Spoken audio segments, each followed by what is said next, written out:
Bonjour à toutes et à tous, j'espère que vous allez tous bien et que vous voyez la main de Dieu agir puissamment dans votre vie.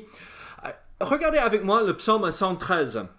Le psaume 113, la Bible dit ceci, que le nom de l'Éternel soit béni, dès maintenant et à jamais, du lever du soleil jusqu'à son couchant, que le nom de l'Éternel soit célébré.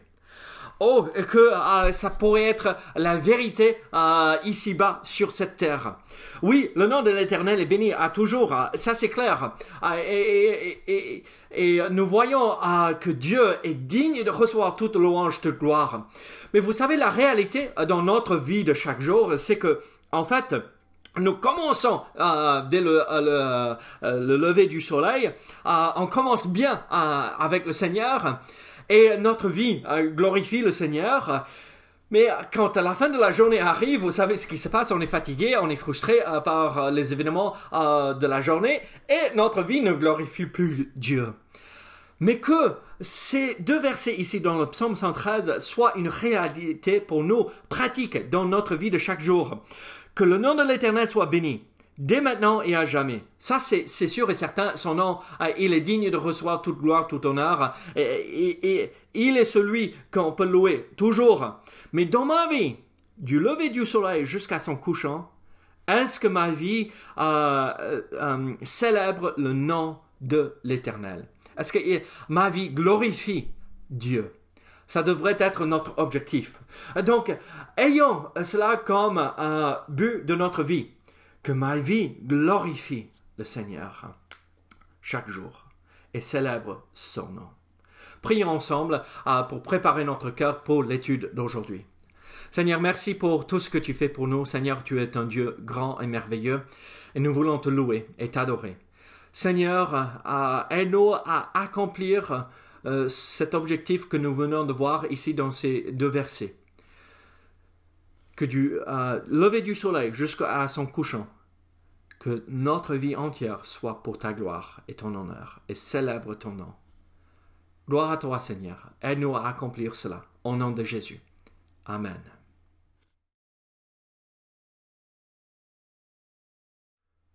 Je vous invite à ouvrir votre Bible à Matthieu chapitre 5.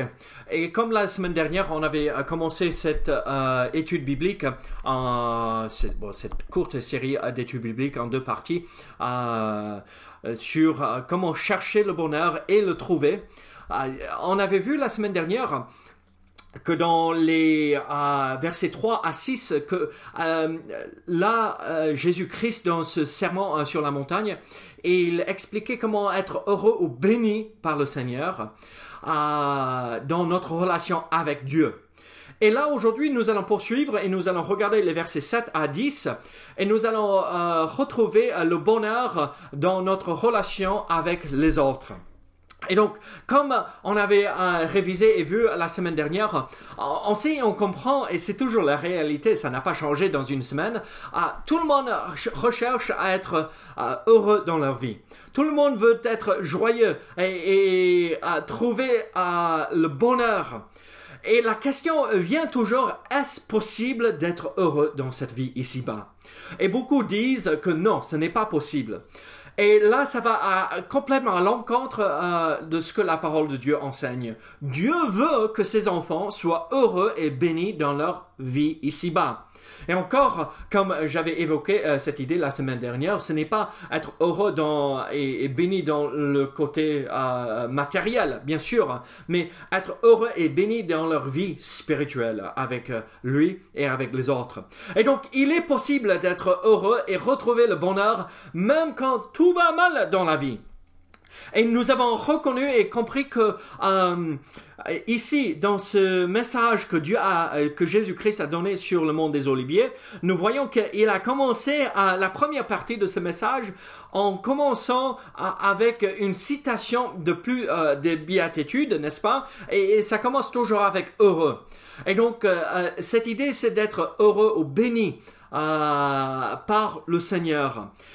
Et ces béatitudes sont une série de qualités des qualités de personnes qui produisent le bonheur, même quand les choses sont difficiles dans la vie. Et on a vu que pour être heureux ou béni dans notre relation avec Dieu, il fallait retrouver le bonheur dans la pauvreté d'esprit. On est pauvre d'esprit sans Dieu. Le bonheur dans l'affliction concernant le péché. Je suis coupable, mais Dieu me rend heureux et béni quand il me pardonne. Le bonheur dans notre soumission, le bonheur dans la soumission, je suis soumis à la volonté et le plan de Dieu pour ma vie. Et le bonheur dans la faim. La faim et la soif pour la justice de Dieu. Ma vie est caractérisée par la justice et c'est l'objectif de ma vie. Alors, nous voyons comment être heureux et béni dans notre relation avec Dieu. Mais comment être heureux et béni dans notre relation avec les autres? Là, c'est autre chose, honnêtement. Là, Dieu réagit exactement de la même façon chaque fois que nous venons dans la pauvreté, nous venons dans l'affliction, nous venons dans un cœur brisé, nous venons dans la soumission, nous venons dans la faim et la soif de la justice. Et il nous donne ces choses-là chaque fois, ces bénédictions. Et il est toujours, il ne change pas, il est immuable dans ce domaine. La même façon qu'il a réagi à l'époque, c'est la même façon qu'il réagit aujourd'hui et c'est la même façon qu'il réagira dans l'avenir. Dieu est toujours pareil, Dieu ne change pas. Il n'y a pas d'ombre de changement chez notre Dieu. Il est immuable. Donc, merci Seigneur pour cela. Mais malheureusement, chez les autres autour de nous, ceux qui vivent même dans la même maison avec nous, eux, ils changent. Aujourd'hui, ils réagissent d'une façon et 2 secondes plus tard, même pas 5 minutes, mais 2 secondes plus tard, ils vont avoir une réaction différente. Mais comment avoir le bonheur et être heureux dans notre relation avec les autres? Ça, c'est la grande question. Ce n'est pas que c'est facile avec Dieu. Mais c'est beaucoup plus facile à être heureux et béni dans notre relation avec Dieu que dans notre relation avec les autres. Et c'est ce que nous voulons retrouver ici dans cette étude biblique, cette deuxième étude que nous voyons tirée des béatitudes que nous retrouvons dans le monde, dans le sermon sur la montagne. Et alors, est-il possible d'être heureux dans notre relation avec les autres, avec notre conjoint, avec nos enfants, avec ceux avec lesquels nous bossons, avec nos voisins? Oui, 100 fois oui. Est-il facile? Non, on est humain, on est tous imparfaits.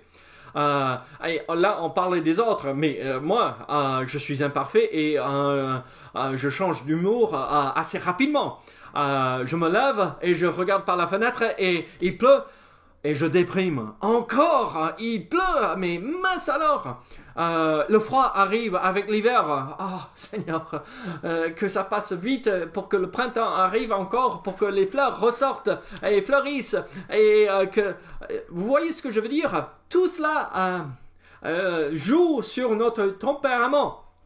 Mais il faut être heureux et retrouver le bonheur dans notre relation avec les autres. Mais comment possible? Le premier principe que nous voyons ici se retrouve dans le verset 7. Lisons ensemble, en fait, tout le passage que nous allons voir ici, Matthieu chapitre 5, versets 7 à 10. Qu'est-ce que la Bible dit ici?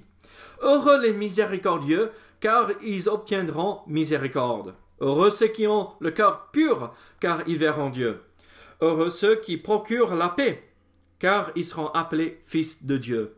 Heureux ceux qui sont persécutés pour la justice, car le royaume des cieux est à eux. » Alors, qu'est-ce que nous voyons ici? Nous voyons plusieurs principes, en fait 4 principes dans ces 4 versets, et nous allons essayer de comprendre comment ça s'applique à notre relation avec les autres. Et le premier principe se retrouve dans le verset 7. Regardez ce que le verset 7 dit encore. « Heureux les miséricordieux, car ils obtiendront miséricorde. » Qui n'aime pas recevoir la miséricorde? Qui n'aime pas être celui sur l'autre côté quand les gens devraient réagir d'une certaine façon, ils réagissent avec grâce et miséricorde envers nous. C'est ça, vous savez, la grâce, c'est nous donner quelque chose qu'on ne mérite pas, n'est-ce pas? Mais la miséricorde, c'est l'autre face du médaillon. C'est ne pas nous donner quelque chose que nous méritons.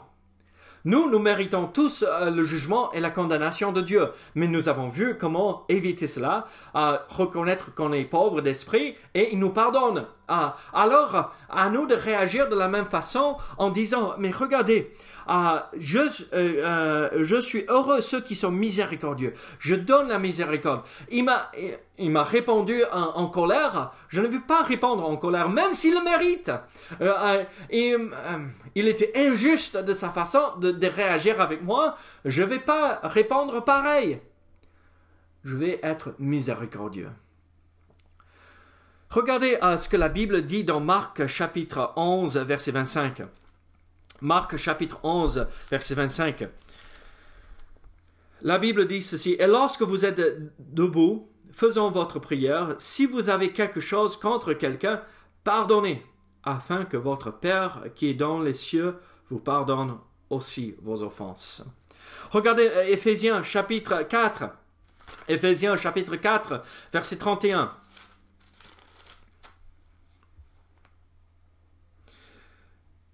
Que toute amertume, toute animosité, toute colère, toute clameur, toute calomnie et toute espèce de méchanceté disparaissent du milieu de vous. Soyez bons les uns envers les autres, compatissants, vous pardonnant réciproquement, comme Dieu vous a pardonné en Christ. Voilà le secret. Voilà comment retrouver le bonheur dans nos relations avec les autres. Le pardon. Le pardon, être ceux qui offrent la miséricorde quand les gens ne méritent rien que la colère et la condamnation. Je vais vous lire un verset dans Proverbe chapitre 17, Proverbe 17, verset 9. Celui qui couvre une faute cherche l'amour, et celui qui la rappelle dans ses discours divise les amis. Regardez, offrez la miséricorde, recouvrez les fautes pour chercher l'amour. C'est comme ça qu'on va trouver le bonheur dans nos relations avec les autres. Soyons comme Dieu, ayons la même miséricorde, si il est impossible parce qu'on est imparfait, mais réagissons de la même façon que Dieu a agi avec nous.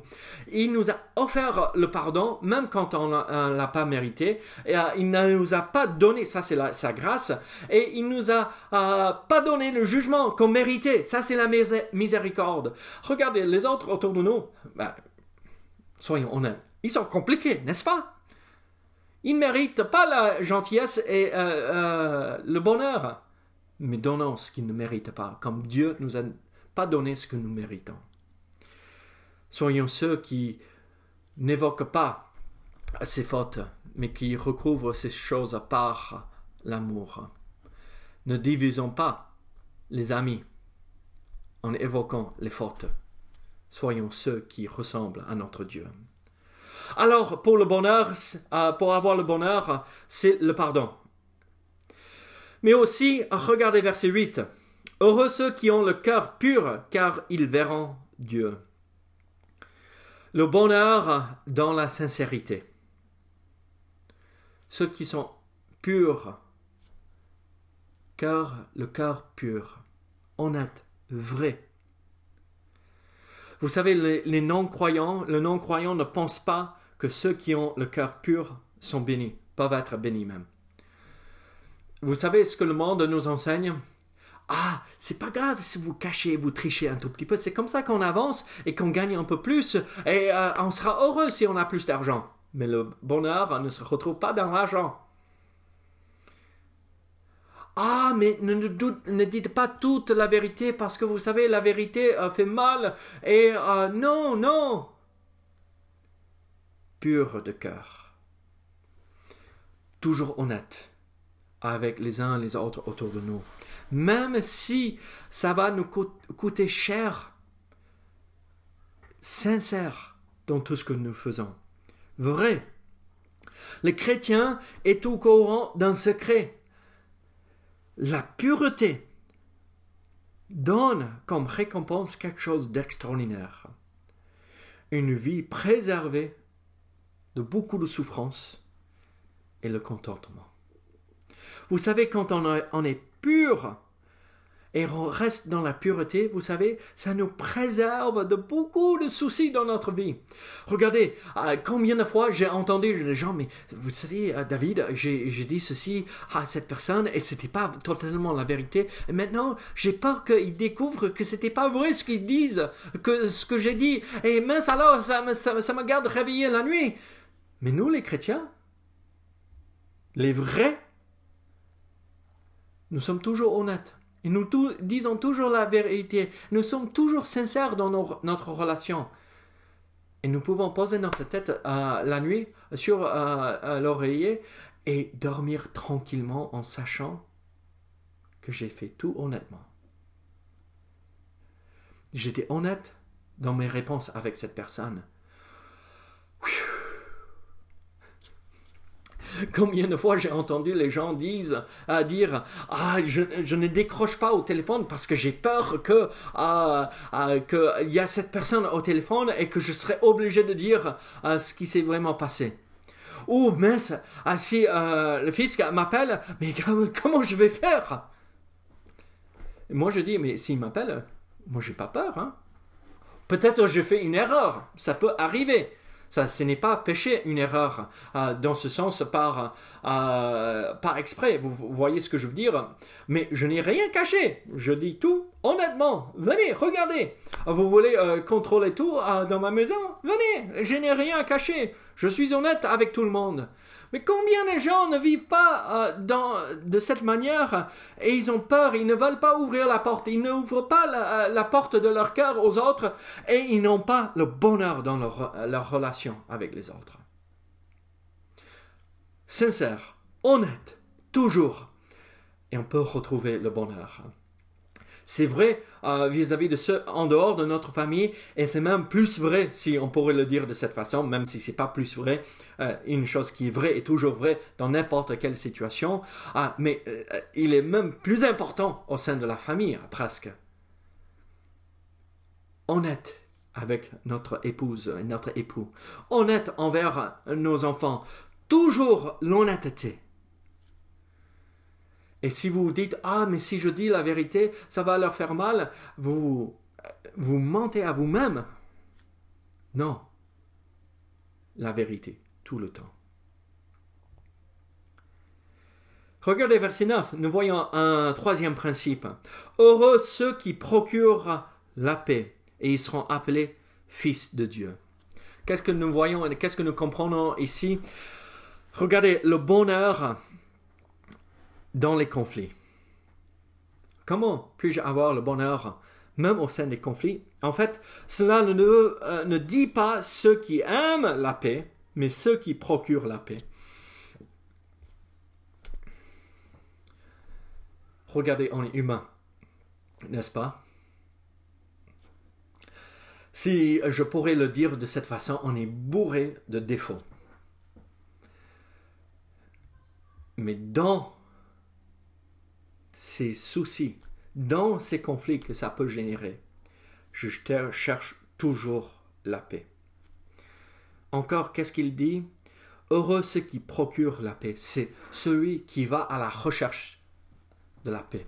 C'est celui qui prend ce premier pas vers l'autre pour rétablir la paix dans la relation.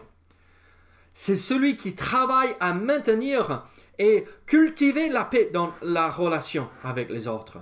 C'est ça ce que ce verset dit. Regardez, il y a toujours ces gens qui sont connus comme « mais mince alors, ils cherchent toujours les soucis. » Et ils viennent titiller les autres, ils viennent chercher, ils viennent semer la division. Et c'est horrible quand on les voit venir de loin. On ferme les portes, on ferme les volets et on fait semblant qu'on n'est pas à la maison parce qu'on ne veut pas avoir un entretien avec eux parce qu'ils ne sèment pas la paix, ils sèment le trouble. Ne soyons pas ces gens-là. Toujours la paix. Toujours la paix. Mais ça s'applique dans un autre sens aussi. Les dispensateurs de la paix aussi. Regardez Romains chapitre 5. Romains chapitre 5, verset 1er. Étant donc justifiés par la foi, nous avons la paix avec Dieu par notre Seigneur Jésus-Christ. Les dispensateurs de la paix. Comment puis-je être ces dispensateurs de la paix? Annoncer comment avoir la paix avec Dieu.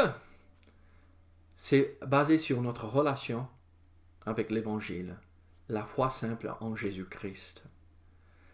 Vous voulez être ceux qui procurent la paix? Cherchez la paix à tout prix.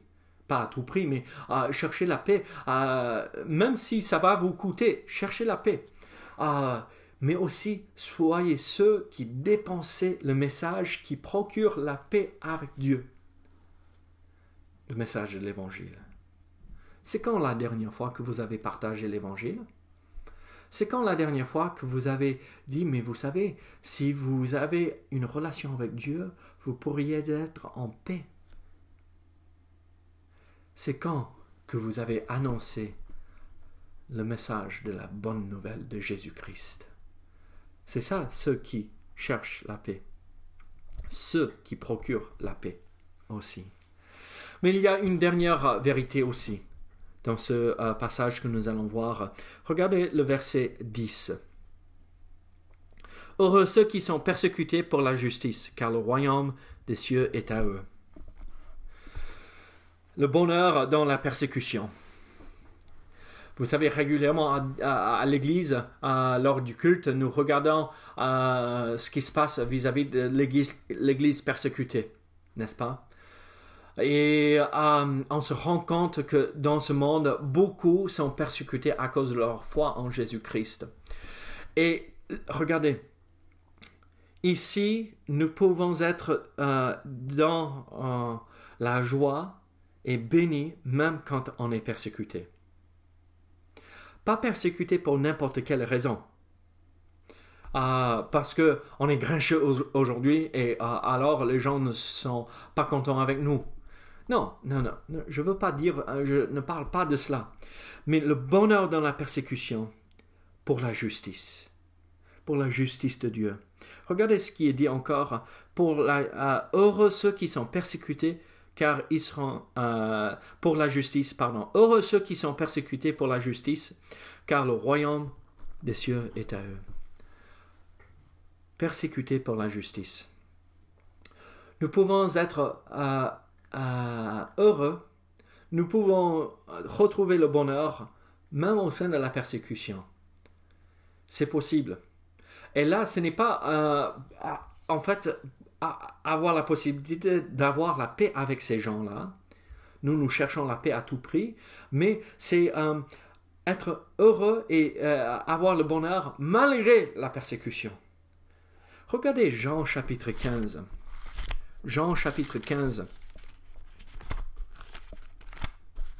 Jean chapitre 15, verset 18. Si le monde vous hait, sachez qu'il m'a haï avant vous. Christ l'a dit lui-même, le monde l'a haï. Alors le monde va nous haïr parce que nous sommes pour la justice, nous sommes pour ce qui est droit. Mais la Bible nous dit clairement que les hommes préfèrent les ténèbres. Nous pouvons avoir le bonheur dans notre relation avec les autres. Le bonheur dans le pardon. Le bonheur dans la sincérité. Le bonheur dans les conflits. Et le bonheur dans la persécution. Avez-vous cherché le bonheur? Est-ce que vous l'avez retrouvé? Le bonheur, comme nous avons vu la semaine dernière, le bonheur dans notre relation avec Dieu et le bonheur dans notre relation avec les autres. Il est possible de le retrouver ici-bas. À nous de mettre en pratique tout ce que nous venons de voir ces 2 dernières semaines et nous serons heureux dans notre vie personnelle intérieure. Prions ensemble. Seigneur, merci pour ces vérités que nous venons de voir. Seigneur, aide-nous à les mettre en pratique au nom de Jésus. Amen. Que le Seigneur vous bénisse et vous garde et à très bientôt. Au revoir.